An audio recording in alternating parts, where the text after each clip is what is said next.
I would like to send my very best greetings and wishes to the participants of the Ashgabat International Energy Charter Forum. Let me congratulate the Energy Charter Secretariat and the current presidency of the Energy Charter for organizing this prominent event. Unfortunately, I cannot attend the forum in person. It has been exactly 2 years since I have visited the beautiful city of Ashgabat and met with His Excellency President Berdi Muhamedov and members of his government. We had a very lively and fruitful discussions, and I would like to use this opportunity to thank the government of Turkmenistan for having hosted me in Ashgabat.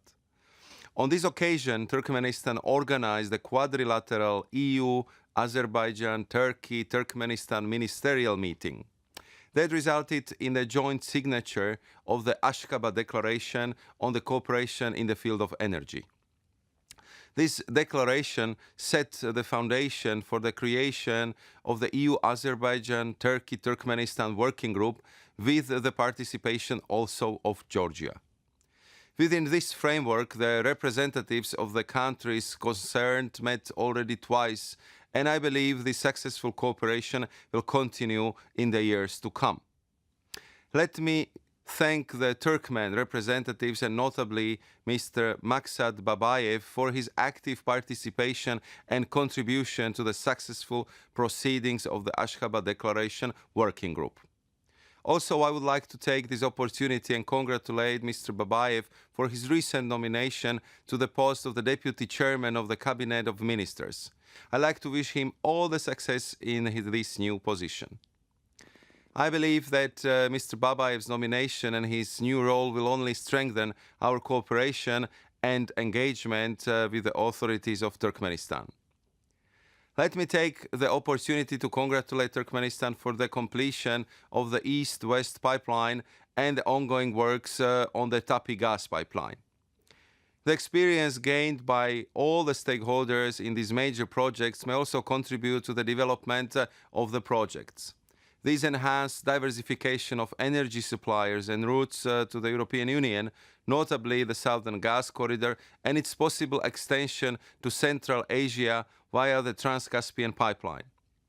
Bringing Caspian gas to the European market is becoming a reality with contracts in place and the concrete construction works ongoing. This was confirmed by the recent Advisory Council meeting held in Baku this last February. And now, turning to today's meeting of the Ashgabat International Energy Charter Forum, I would like to welcome the choice of the topics for the discussion. I'm convinced that extensive international cooperation will help to promote reliable transit of oil, gas and electricity. As our countries undertake the long-term transition to a low-carbon economy, gas is considered to play a significant role. It is complementary to the intermittent fuel, and therefore the construction and expansion of gas infrastructure retains its importance, along with the development of the LNG. Trends in the international gas markets and transportation infrastructure, as well as cross-border electricity trade and the creation of regional electricity markets, remain topics of relevance for the development of our energy systems.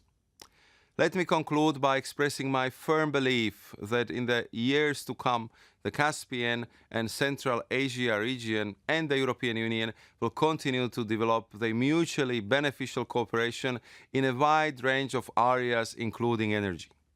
Our talks and continuous engagement on enabling the Turkmen gas deliveries to the European markets testify our lasting partnership and cooperation.